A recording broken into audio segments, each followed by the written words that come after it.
Hello everyone, I am Dr. Suman Pawar, working as an assistant professor in Department of Zoology at Dada Patil Mahavidyalaya, Karjan, District Ahmednagar.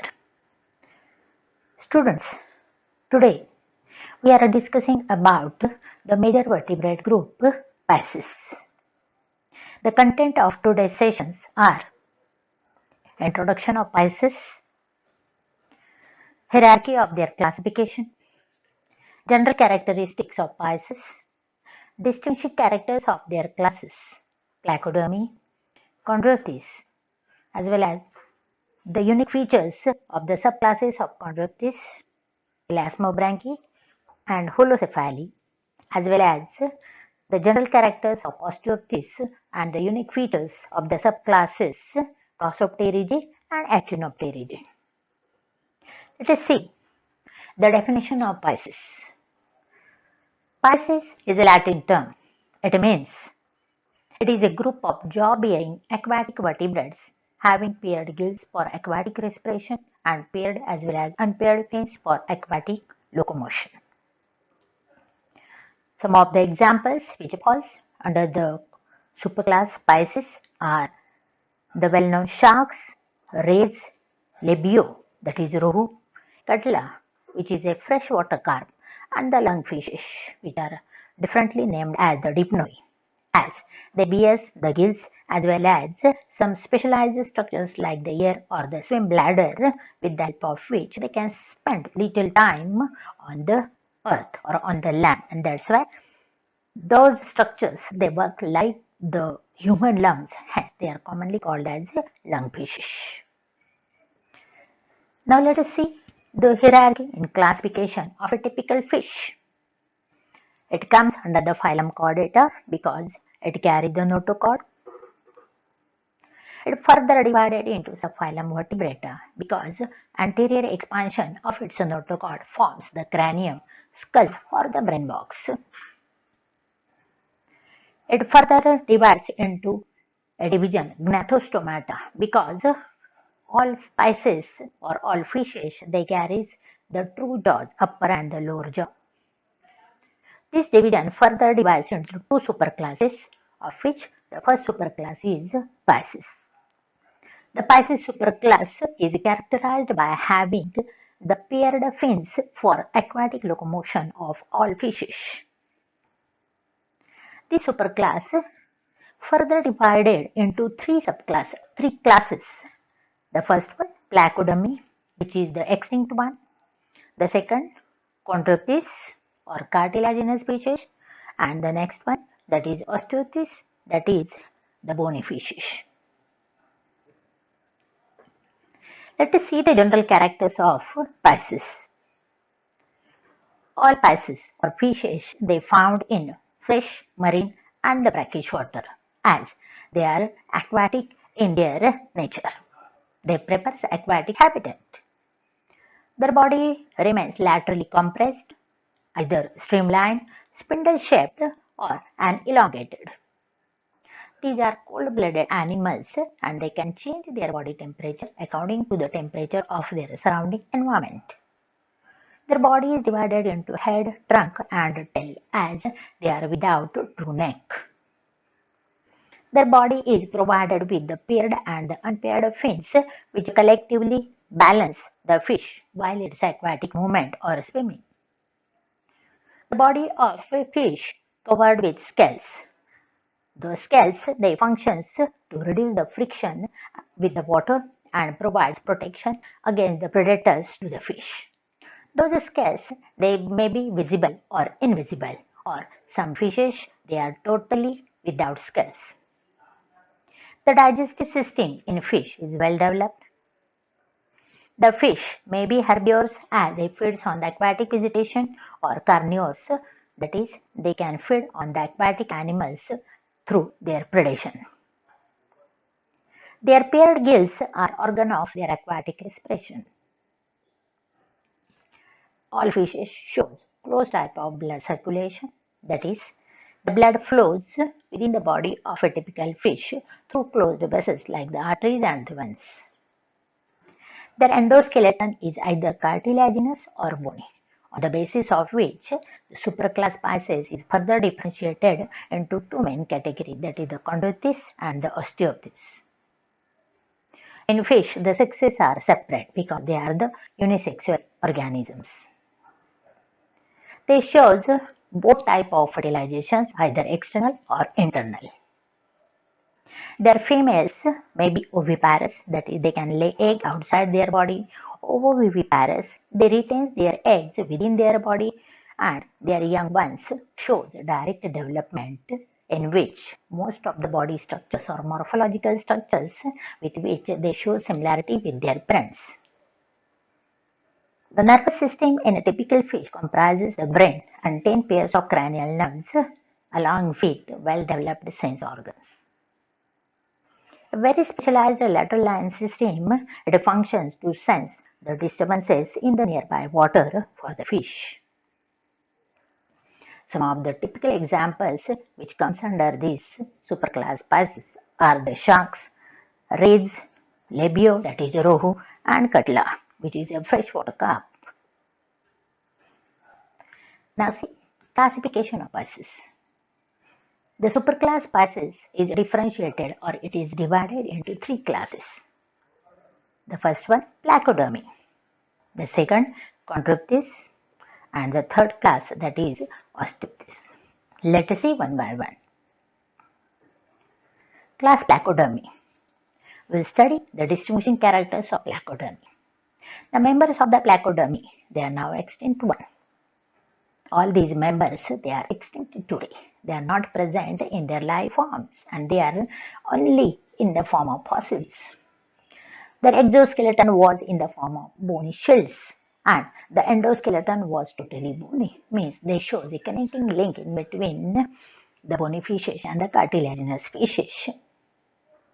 These fish exhibit orthodiastolic jaw suspension, as their jaws, that is the upper and the lower jaw, were attached directly with their cranium through the anterior and the posterior ligaments. They had heterocercal caudal fin, which is the peculiar feature of the Chondrichthyes. Endoskeleton bony, peculiar feature of the Osteophytes. Thus, they form a connecting link in between both these classes. The examples, that is Chlamydes and Bothriolepis. These two are the representative of this extinct form of the class, that is Placodermi. Now, the distinguishing characters of the Chondrichthyes, that is the cartilaginous species.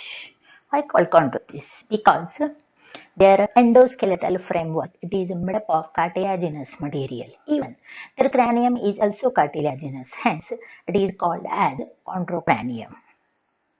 These are mostly streamlined, elongated, and with a laterally compressed body form. Mostly marine and predaceous. They directly feed on the aquatic animals, and they show ampistylic jaw suspension. The rough skin, it is provided with microscopic placard scales, or some Chondrichthyes members, they are without scales. Their body is provided with the paired or lateral, that is pectoral and pelvic fins, and the unpaired or median, that is the dorsal and the ventral fins for their aquatic movements. They show mostly ventral mouth and heterocercal tail. Heterocercal tail is the tail in which its two caudal lobes, that is the epicaudal and hypocaudal lobes, are not identical. Their endoskeletal framework, it is entirely cartilaginous, showing persistent notochord. Their body is provided with 5 to 7 pairs of open gill slits. Open gill slits are those gill slits which remains uncovered. They show total absence of ear or swim bladder, and being marine, their body or their life won't need the additional respiratory structures. The typical fish shows a two-chambered heart. The two chambers are one auricle and one ventricle, which is assisted by two accessory chambers, that is sinus venosus and the conus arteriosus. They are brain with a large olfactory sacs and well-developed sense organs. and with the help of the large olfactory sacs, they show a very good sense of smell. Their sexes are separate and the reproductive structure they are provided with paired gonads, that is either paired testes or paired ovaries. The males of the chondropteris, they are provided with well-developed claspers, that is the organ of copulation, and that's why ultimately the fertilization becomes internal. The females are either oviparous, ovoviviparous, or viviparous. Means they can lay eggs, they can retain the eggs within their body for protection, or they can give birth to the young ones. And some typical chondropteris examples are sharks, hammer-headed fish or hammer-headed shark, stingray, electric ray, and the well-known Scoliodon. The class Chondropteris has two subclasses. The first subclass, Elasmobranchi, which includes all sharks, rays, and the sawfish. Whereas the second subclass, that is Holocephali, which includes the chimeras. Let us see a generalized body plan of a typical shark, which shows, first of all, the open gill slits. Here is the ventral mouth. This is the first dorsal fin, which is prominent one. This is the second dorsal fin. These two are the unequal caudal lobe, that is the upper one, epicaudal lobe, and the lower one, that is hypocaudal lobe. This is the paired lateral pelvic fins, and these are the lateral paired pectoral fins. Now, some of the common examples of the cartilaginous species are the stingray, electric ray, hammer-headed shark. Because of its peculiar hammer-like head, it is named as hammer-headed shark. And the well-known, well-studied Scoliodon, or the dogfish. Now, the first subclass, Elasmobranchi. The unique features of the Elasmobranchi are, ultimately, their endoskeleton is made up of cartilage. Their body is provided with 5 to 7 uncovered gill openings on either side of their body. They show the rigid first dorsal fin, as well as their body is provided with spiracles for breathing. The dorsal surface of their body, it is provided with microscopic placard scales, which are differently named as dermal denticles. The upper jaw of Elasmobranchs is not fused with their skull, and that is why they can swallow large prey. Presence of several rows of teeth are provided within their mouth, and if broken, those teeth are continuously replaced through the condition polyphyodont. They don't have the air or swim bladders, but instead of the air bladder, the buoyancy, that is a floating ability of a typical chondropteris fish, it is compensated by its highly developed liver, because there is much content of liver oil. Due to the oil, its body easily floats over the water surface, thus maintains its buoyancy. It shows internal fertilization, and either it can bear the live young ones or the females lay eggs outside their body. Some of the elasmobranchs are the sharks, rays, and the sawfish. Here is the sawfish, very typical snout region. Snout, that is the anterior prolongation of its jaw. It looks like a saw provided with denticular structure, and that's why commonly called as a sawfish. See, look at the denticles, the electric ray, the stingray. These are the common elasmobranchs. The second subclass, Holocephali. Let us go through the unique features of Holocephali. Their endoskeleton is cartilaginous but usually calcified. Its gill openings are only 4 in number, and they are provided with fleshy operculum, a sort of covering. Thus, it forms a gill covering on either side of its body. It shows the absence of the spiracular cleft, and that's why ultimately absence of spiracle and air bladder.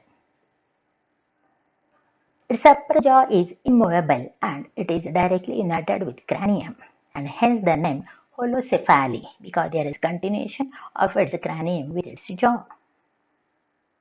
Its teeth are united to form crushing plates to break the hard molluscan shells or crustacean carapace, as the mollusca, crustacea and the sea urchins are its favorite food. The mature males of the holocephaly members, they show the cephalic or frontal claspers which are located on their forehead. And the claspers, they are organ of their copulation. That's why they show internal fertilization. But they are female, they lay eggs outside their body, and that's why they are considered as oviparous female. The member of the holocephaly, that is the chimera. Here is the body plan of the chimera. See the claspers which are located in its forehead region.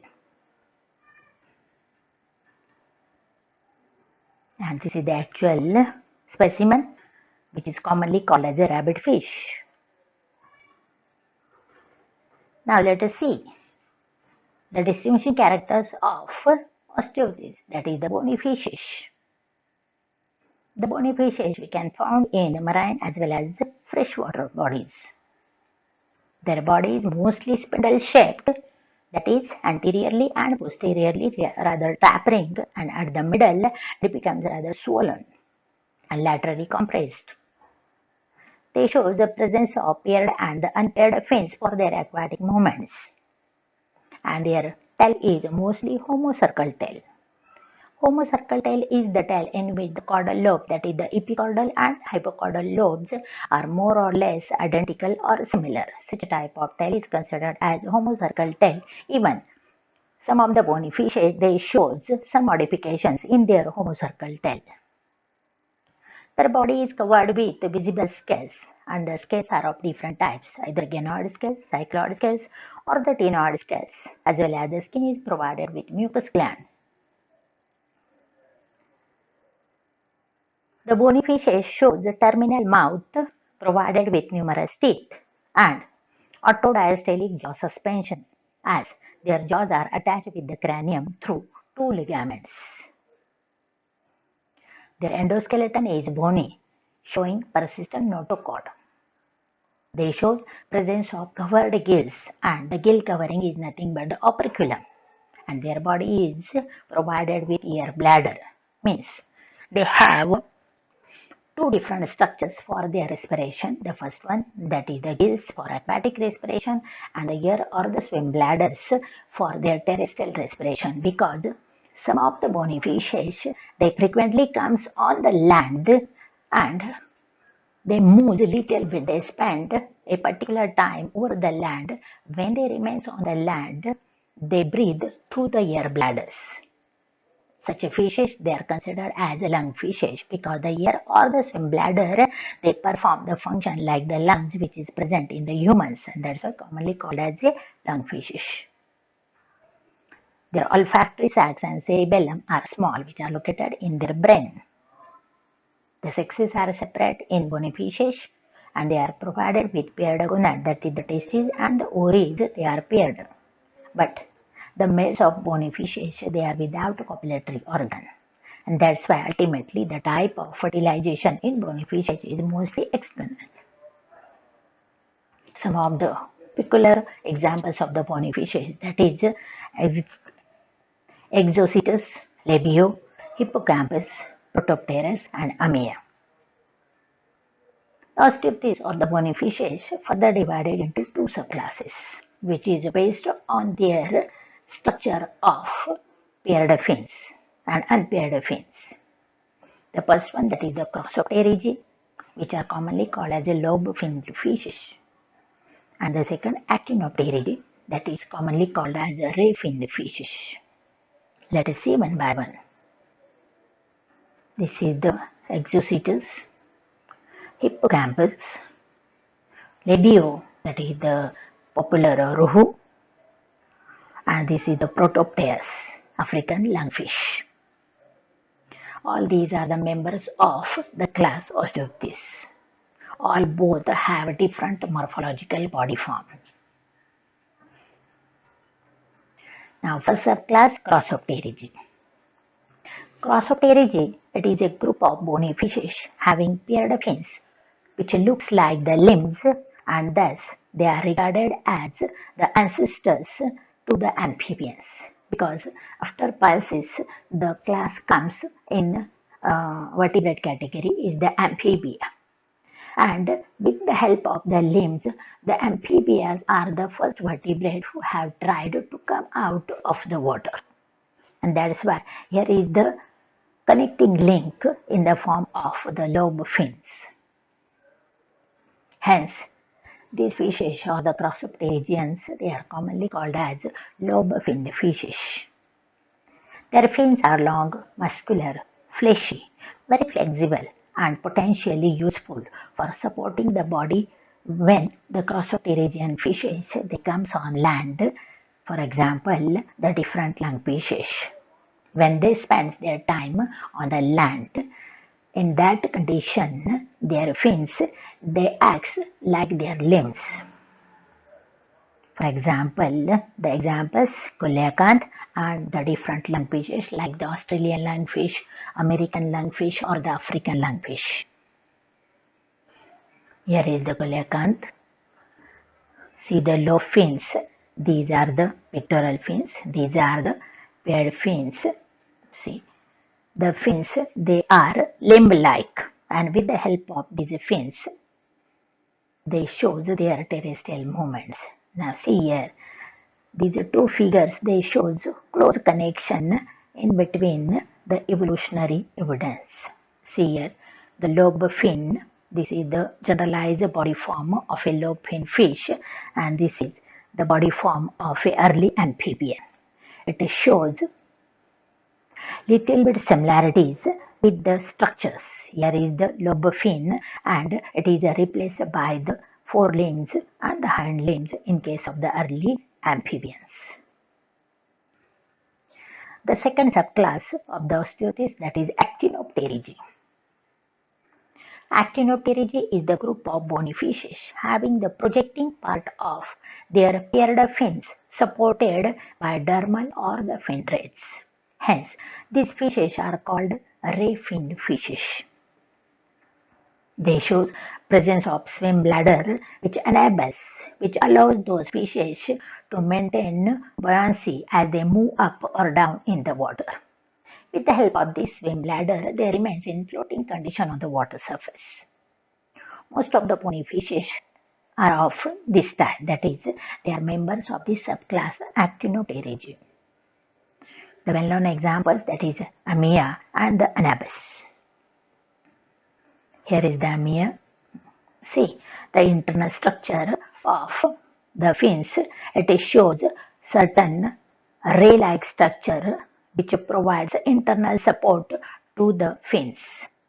See here, these are the structures. Here is the Anabas.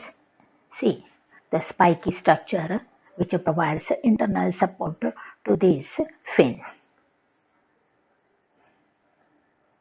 Now let us see the comparative characters in between these two major classes of Pilesis, that is the Chondroichthyes and the Osteothys.